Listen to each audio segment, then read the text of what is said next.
Welcome to the Unitarian Universalist Church of Amherst. I'm Reverend Michelle Buheit, the minister of this congregation. We are so glad you have chosen to join us in worship. As a Unitarian Universalist congregation, we affirm that we need not think alike to love alike, meaning that we are a faith community woven together in shared covenant rather than conformity of belief. This is the covenant that binds our congregation. Together we promise to gather in compassionate community, to celebrate diversity of thought and unity of spirit, and to seek wholeness for ourselves, our children, and our world. If that sounds like the kind of community you've been seeking, please see our website, uuamherst.org, and get to know us better. We begin our worship together by lighting the flaming chalice, the symbol of Unitarian Universalism, that embodies the light of reason and the search for truth and meaning, the warmth of friendship and community, and the fire of our commitment to bring more justice and compassion to a hurting world. If you have a chalice or simple candle at home, please prepare to light it as we light our shared chalice. February is Black History Month, and so we center Black voices with this chalice lighting by Kristen Harper. Each day provides us with an opportunity to love again, to hurt again, to embrace joy, to experience unease, to discover the tragic. Each day provides us with the opportunity to live. This day is no different, this hour no more unique than the last, except maybe today.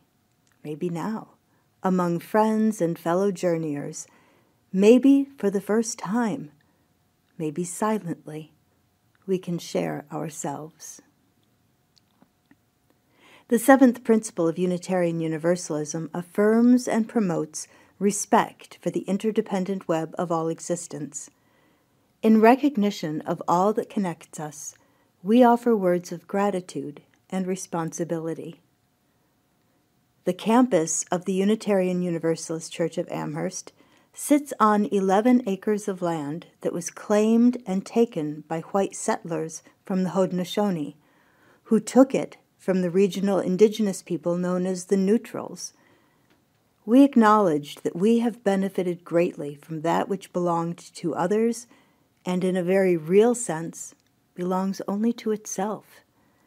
May we be good stewards of the land and teach ourselves and others to live in right relationship with the living earth.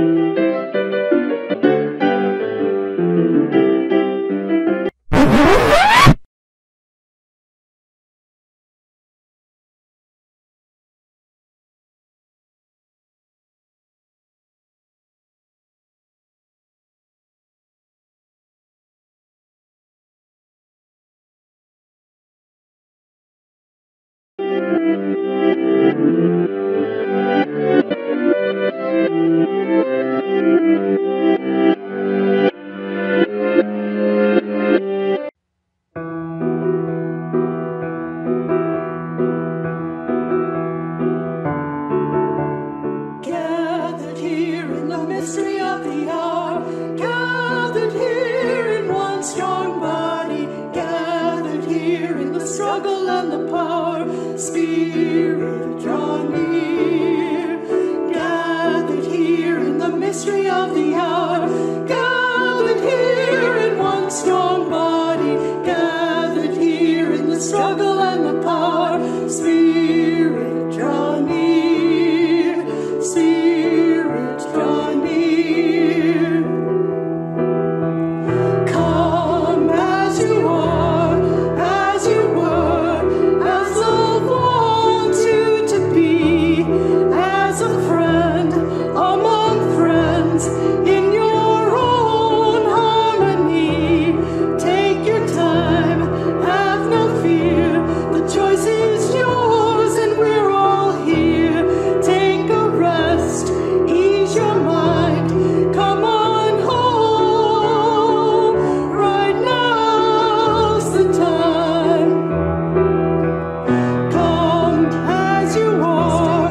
Each week we include in our worship service a time for all ages. Whether it takes the form of a story or shared images or some other shape, this time is meant to engage all of us at all ages and stages of life. This part of the service is an integral part of our worship as a multi-generational community of faith. Good morning. My name's Angela Warren. I'm the Faith Development Director for this congregation. Today's time for all ages is called The Keeper of Wild Words, written by Brook Smith and illustrated by Madeline Klepper. At the end of a long cinder lane, surrounded by meadows and pine trees and sky that wrapped around and back again, Brook ran up to her grandmother's door, swung it open, and she belonged. "Mimi, I'm here." Brook called her grandmother Mimi. She wasn't just a grandmother, she was a grand friend. Mimi had been waiting. She'd been sitting at her desk all day, distracted by a hummingbird, a wasp's nest, a red-tailed hawk hovering overhead. Mimi was a writer. She wove words into everything that mattered. Brook was so excited to be visiting. She needed Mimi's help.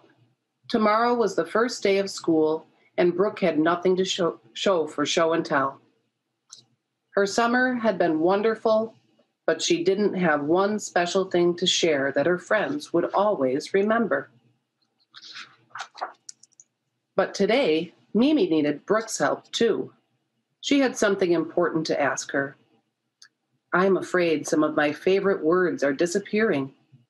Some of the wild words that I've known and loved my whole life." How do words disappear? Brook wondered. Words disappear if we don't share them when we talk, if we don't write them in our stories, if we don't read them in our books. If we don't use words, they can be forgotten. And if they're forgotten, they'll disappear. "I need someone to keep them safe," she continued, "to help remember.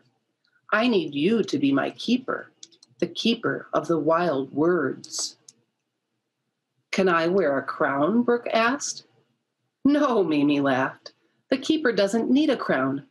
She just needs to keep her eyes wide open and be ready to see and hear and feel all the wild words.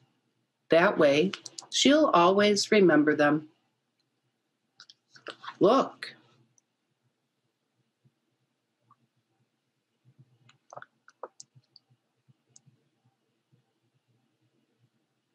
From sunup to sundown, we'll walk and run and walk again. Sit and wait, listen and touch until we find every word on the list, said Mimi. Or every word on the list finds us. "I'm ready," said Brook, and they were off. And sure enough, as soon as they stepped into the morning, wild words were waiting. A wren sang a good morning song. A little brown bird with a voice like an angel, sitting up high, looking down, just waiting to say hello to the world. Bunches of violets spread underfoot. Sweet perfume filled the air, almost making Brook dizzy. Their little purple faces smiled, inviting the day to begin. Poppies in the corner of the yard suddenly popped open, paper petals reaching to the sun. And bushes filled with blackberries, just like the ones Brook had eaten for breakfast. Hundreds still waiting to be picked and enjoyed for dessert. Do wild words dance like this every morning? Along the way, Brook picked up an acorn that fell from a mighty oak. Big, towering oak tree, little nut with a tiny brown hat, smooth, round shell. She put it in her pocket to remember. Up ahead, they saw light, reflected in a round mirror of water. The pond. When Brook scooped up a handful of water, silver minnows swam circles in her palm, now a pool. Whoever knew she could hold the wild? Then splash, Silence broken. A beaver jumped in, and then under he went, swimming towards his den, climbing up on the other side of the pond, and then disappearing from view. It's sure busy around here, Brook said. Always, Mimi answered. Bushels of mint surrounded the pond. Mimi picked stemmed and rubbed the leaves in her fingers. Brook picked a leaf and put it in her mouth. Fresh, sweet, tangy. From the ground, from the earth, she could taste the wild. Then one last visitor waddled by, green velvet head, bright yellow beak, Mr. Drake, Papa Duck running. Quack, run, lift off, wings out. There he goes. Where next? The meadow. Just follow the trail cut deep in the tall grass. Brook ran ahead, so free, so free, so free. A monarch, a butterfly diving in the breeze. Now you are just like me. Bright buttercups welcomed them, yellow petals glistening in the sun, a wild carpet of light and beauty. Quick, make a wish, said Mimi, holding out a dandelion, fairy dust sitting on a stem. Blow on it and the seeds will fly away, your tiny wishes in the air. At the top of the meadow stood an old willow tree. The shade of the willow was like a dear friend. Mimi had known this tree forever. What a perfect place to have lunch, Mimi said. She took out small sandwiches and apricots picked from her yard. Round, fuzzy fruit, sweet as it could be, the juice dripping with every bite. Rows of lavender lined the fields below, filling the air with a magic perfume. Just then, overhead, Brook could not believe her eyes. There's a bird cloud flying above us. Oh my, Mimi said. The starlings are back. Such an amazing wonder. Thousands of birds swooped, darted, and turned, somehow always staying connected. Then they floated away as mysteriously as they came. Finally, they wandered over to the dense, dark woods. Brook had always been a little afraid of the forest, but now part of her was wild, and she couldn't wait. A light rain started to fall, sudden summer shower. The rain made the smells of the forest come alive and all the plants glisten. The ferns with their magnificent green feathered leaves curled up and then spread out like a fan for everyone to notice. What else do you see? Mimi asked. Brook looked across the forest floor, and sure enough, nestled in the needles was a doe, a deer curled up like the fern, fast asleep in the shadows. Quiet, quiet, peace and quiet. Walk slowly by. We'll let her be. In the woods, things appear around corners, tucked deep. Ahead, they heard a rustling. Stop, Mimi said. Walk back slowly towards me. Right then, a porcupine popped out and ran up a tree. Porcupines, if they're scared, will let their quills fly. Surprises abound in the wild. Mimi had one other surprise. You know, my favorite wild word is not on the list, she said. It's standing right in front of me. A gurgling sound was coming from a clearing, light flickering on a glassy surface. It was a small stream, a brook, dancing, sparkling, singing. It knew exactly where it was going. Joyful thread of water cutting through the trees. The last wild word is you, Mimi said.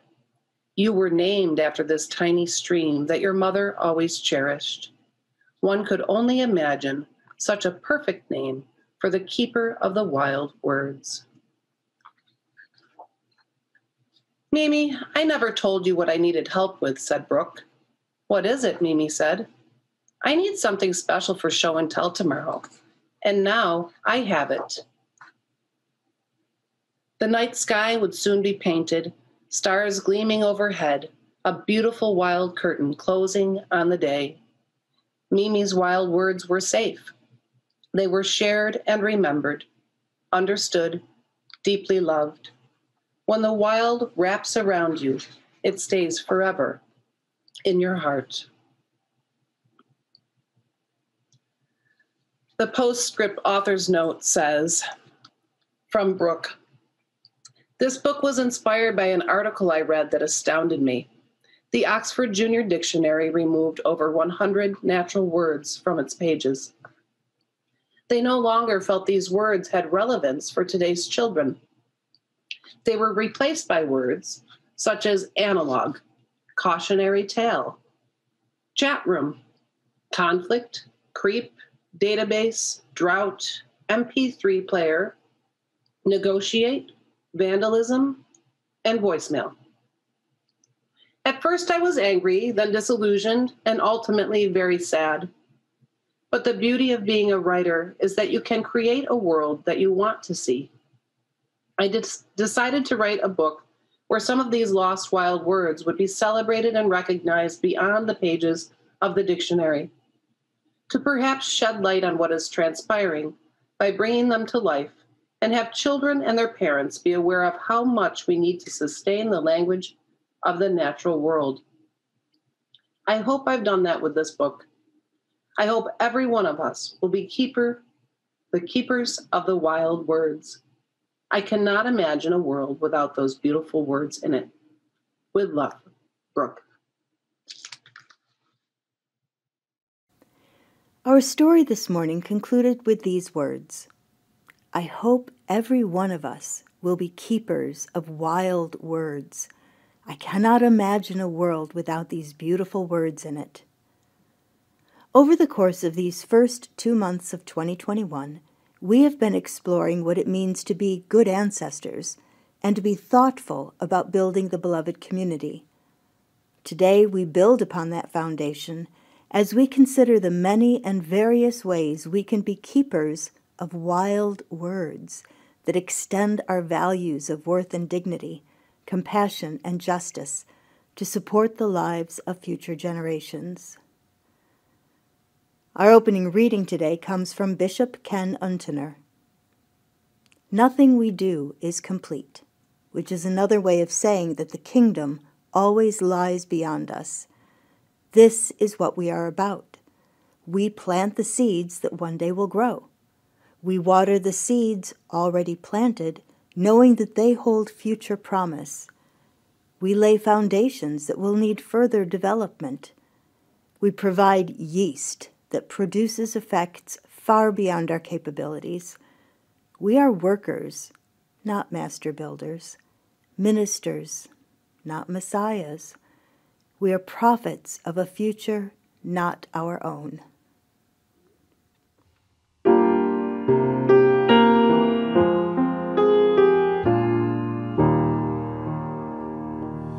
We are not our own. Earth forms us. Human leaves on nature's growing vine. Fruit of many generations. Seeds of life divine. We are not alone. Earth names us, past and present peoples near and far, family and friends and strangers. Show us who we are. Therefore let us make thanksgiving, and with justice willing and aware, give to earth and all things living little Jesus.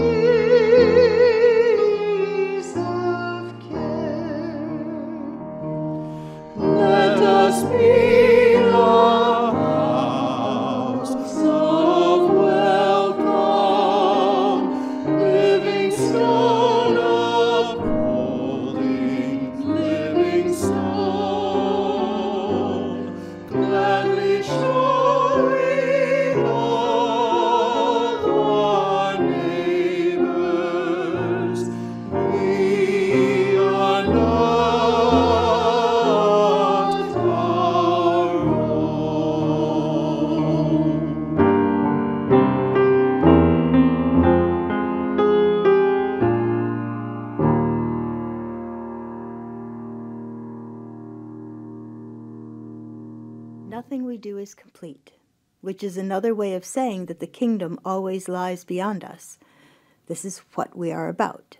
We plant the seeds that one day will grow. We water the seeds already planted, knowing that they hold future promise. We lay foundations that will need further development.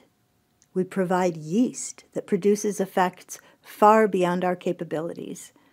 We are workers, not master builders, ministers, not messiahs. We are prophets of a future not our own.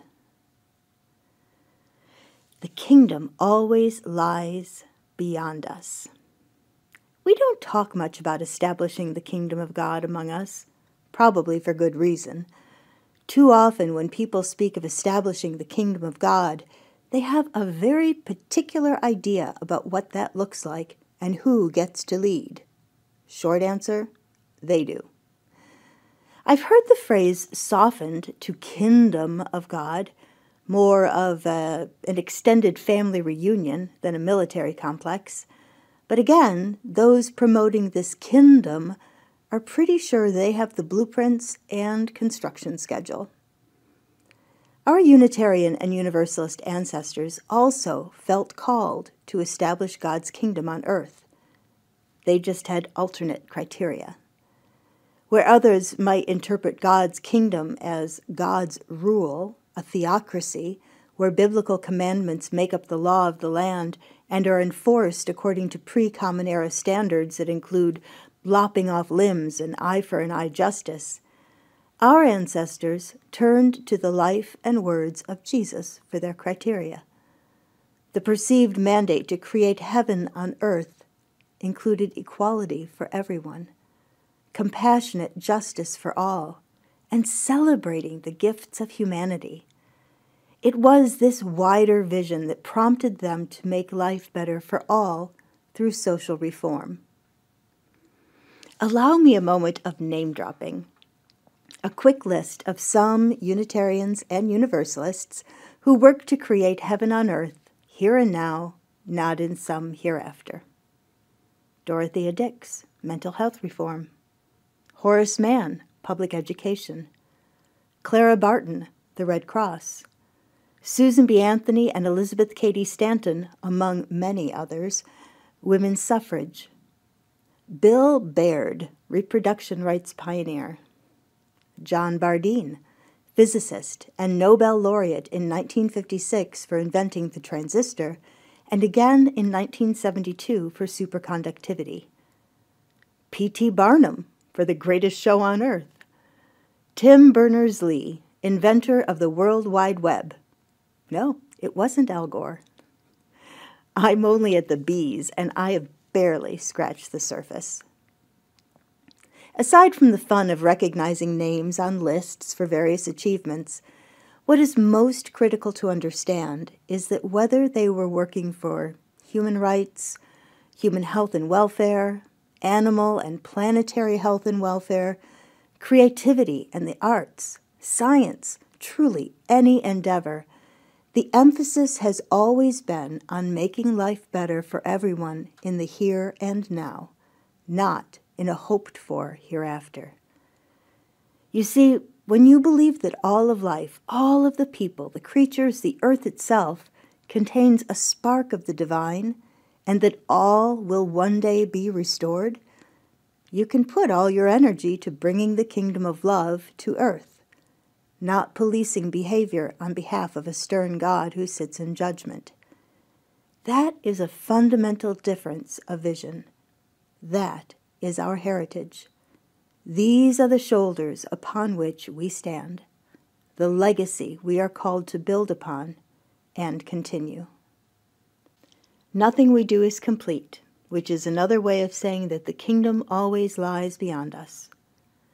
That kingdom of love and kindness and peace and justice may always lie just beyond us, but we strive for it in our living and by remaining mindful of the 7 generations to come.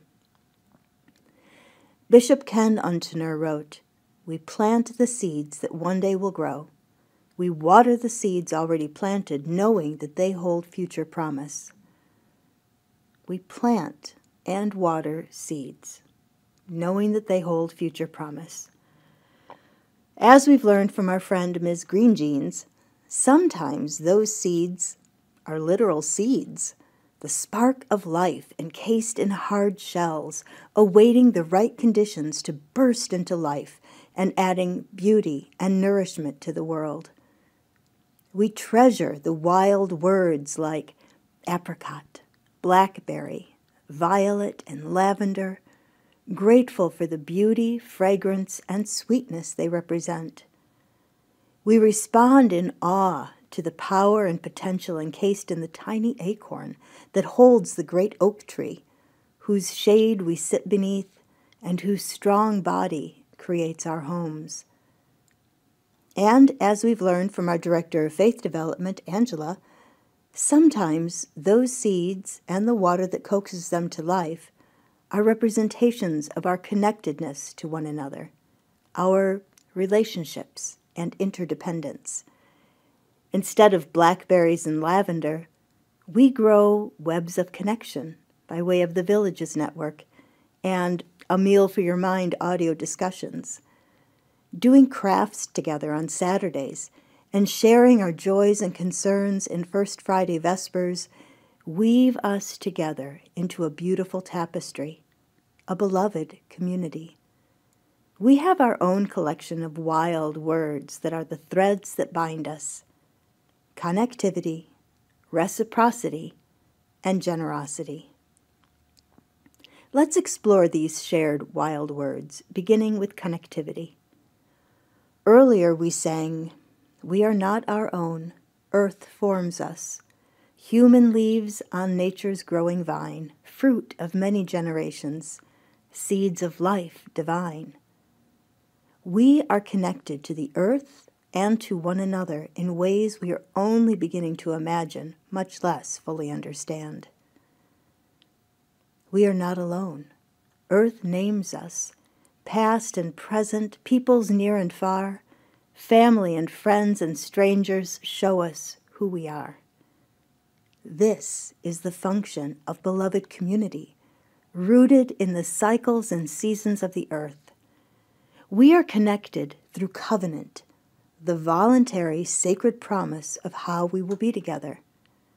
Our covenant guides our behavior and relationships. It is aspirational.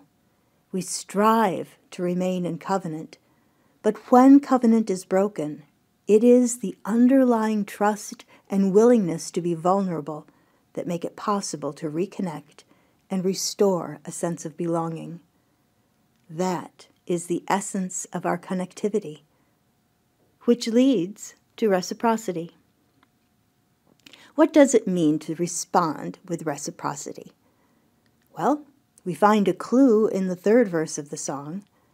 "Therefore let us make thanksgiving, and with justice, willing and aware, give to earth and all things living liturgies of care." We might think of the word liturgy as the form of our worship, the music and readings thoughtfully constructed to produce a cohesive whole. However, liturgy actually means the work of the people.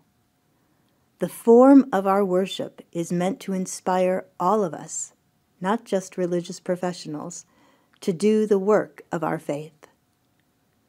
"Therefore let us make thanksgiving, and with justice willing and aware, give to earth and all things living liturgies of care." That is our work. Deep connection always leads to reciprocity, to giving and receiving in full measure. We receive blessings beyond measure, and we respond in gratitude by giving of ourselves to bless others. That reminds me of the offertory response that we would offer each week when we gathered for worship in our church building. We pick fruit from trees we did not plant. We drink water from wells we did not dig. This is as it should be, so long as we dig and plant for those who will come after us. This recognition that we are the recipients of great blessing and are responsible to bless those who come after us is at the heart of our third wild word, generosity. In the coming weeks, you will be asked to participate in the life of this congregation by your generous contributions of money to sustain the ministries of our church. We often speak of our stewardship in terms of time, talent, and treasure. And it's true, we need all three. We need you to participate in the various programs and connective opportunities that we offer. We need you to reciprocate by leading with your talent, your knowledge, and gifts that enhance our beloved community. And we need you to share of your treasure, the financial support that keeps UU Amherst a vital and life-changing presence in the larger community. I believe in the power of Unitarian Universalism to change lives. Having worked with youth and young adults, especially those in the LGBTQ+ community, I know we save lives. Young people who are torn apart by the messages they hear in other settings, often from their own families or houses of worship, that they are less than, or worse, sinners because of who they are, find peace, acceptance, and an opportunity to fully flower in our faith. Many of us came out of traumatic religious experiences and found hope and healing in Unitarian Universalism. I came to this faith in desperation for a different understanding of what it means to be spiritual. I brought the dumpster fire of my brokenness and confusion, and I found a place of healing and intellectual rigor. I am still growing and changing, evolving and exploring new vistas of spiritual thought and practice. Unitarian Universalism set me free. This faith comforts the afflicted and afflicts the comfortable. We are challenged to look at our assumptions, our privilege, and our commitment to bring the kingdom of love and kindness to people here and now. As the first fully ordained woman to Universalist ministry in 1863, Olympia Brown said, "Stand by this faith, work for it, and sacrifice for it. There is nothing in all the world so important as to be loyal to this faith, which has placed before us the loftiest ideals, which has comforted us in sorrow, strengthened us for noble duty, and made the world beautiful." Aside from a brief invitation to give to the ministry of this church at the end of each virtual service, we rarely talk about money. But here's the thing. Money is the form of reciprocal energy that is socially recognized. Maybe someday we'll figure out how to live in a gift economy, where reciprocity takes various forms. But at this moment, it is dollars that pay bills and provide fair compensation to our staff. It is dollars that will make it possible to have a roadside sign that invites the community in, and it is dollars that will eventually pave the parking lot. Dollars fund the bare bones heat and electricity, and dollars will fund updated facilities that are creative and responsive to the needs of the 21st century. As legacy holders and good ancestors, we must prepare for the generations to come. Connectivity, reciprocity, generosity, a circle of giving and receiving, of building and letting go. I believe that generosity is a response to gratitude, and as such is an article of faith, a demonstration of the love we have funded in our lives. Generosity is a spiritual practice that stretches and changes us. I can't tell you that your gifts of money will return to you tenfold. Personally, I don't think generosity works that way. Transactions are closed loops based in expectation. If I give you something, you'll give me something in return. Usually the terms are agreed upon, or at least adhered to. An act of generosity is an act of faith. It says, I will give this with no expectation of a return gesture. Generosity does not keep an internal spreadsheet of benefits and contributions. It doesn't remind the recipient of how generous they have been in the past. Generosity arises out of deep connection and a cycle of reciprocity based in humility and gratitude. I feel like I can responsibly and accountably raise my monthly contribution by 25%, so that's what I will do. If circumstances change, I will adjust my pledge of financial support. I hope that you will be responsive to the generosity campaign and will assess what you can give through the lens of connectivity, reciprocity, and generosity. Why? Why should you give? Why should you stretch your giving to a visionary level? Because we have a legacy to leave. We are funding the future of Unitarian Universalism, even as we enjoy the blessings of connectivity through current programming. We are planting seeds and digging wells. The last verse of the song we sang earlier paints the picture. Let us be a house of welcome, living stone, upholding living stone, gladly showing all our neighbors we are not our own. We are not our own. We are the living stones building upon those who came before us, and we are the good ancestors upon whose shoulders the next generation will build. We are the authors of the future of Unitarian Universalism. Each of us, no matter our level of education, our family structure, our stature or lack thereof, are laying the foundation of the future of our faith. As Bishop Ken Untener wrote, we lay foundations that will need further development. We provide yeast that produces effects far beyond our capabilities. We are workers, not master builders, ministers, not messiahs. We are prophets of a future not our own. May we be prophets foretelling good tidings and paving the way to get there. ילדים בחופשה ישחקו תופסת בין הבית לבין השדות.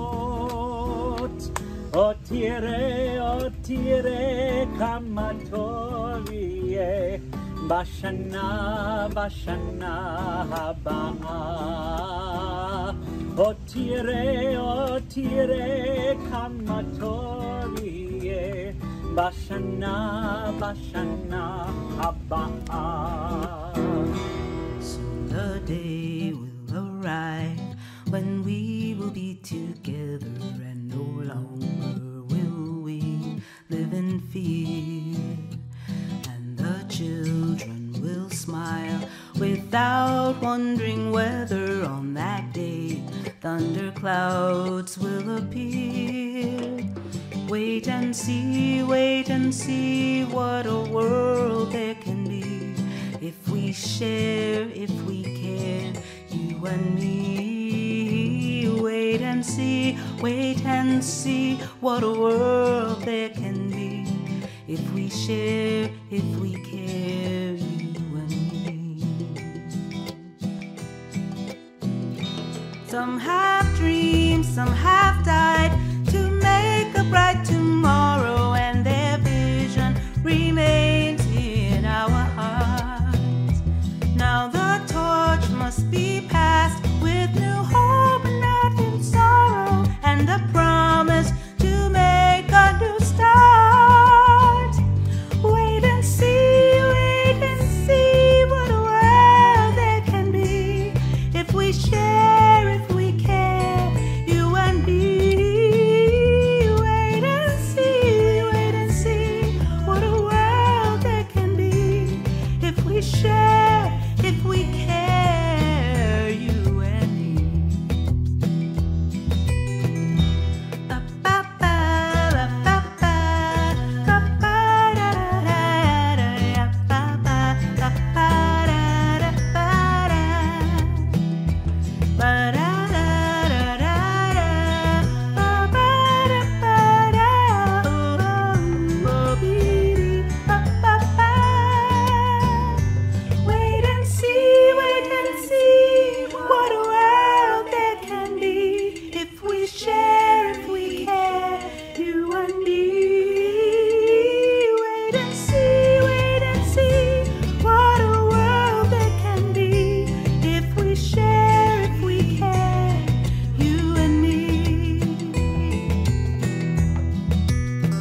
Thank you for joining us in worship today.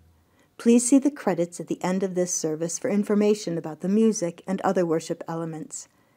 And do take a moment to visit our website, uuamherst.org, and click on the giving link, or text your gift to 833-987-1968. Your generosity in online giving is the virtual equivalent of passing the offering plate, and is in addition to your pledges of ongoing financial support. Thank you in advance for your reciprocity and your generosity. We close this time of worship as we extinguish our chalice with these familiar words. We extinguish this flame, but not the light of truth, the warmth of community, or the fire of commitment. These we carry in our hearts until we are together again. Dr. Kristen L. Harper, author of our chalice lighting words, provides this benediction to bless the time we have shared together. I do not wish to breathe another breath if it is not shared with others. The breath of life is not mine alone. I brought myself to be with you, hoping that by inhaling the compassion, the courage, the hope found here, I can exhale the fear, the selfishness, the separateness I keep so close to my skin. I cannot live another moment, at least not one of joy, unless you and I find our oneness somewhere among each other, somewhere between the noise, somewhere within the silence of the next breath.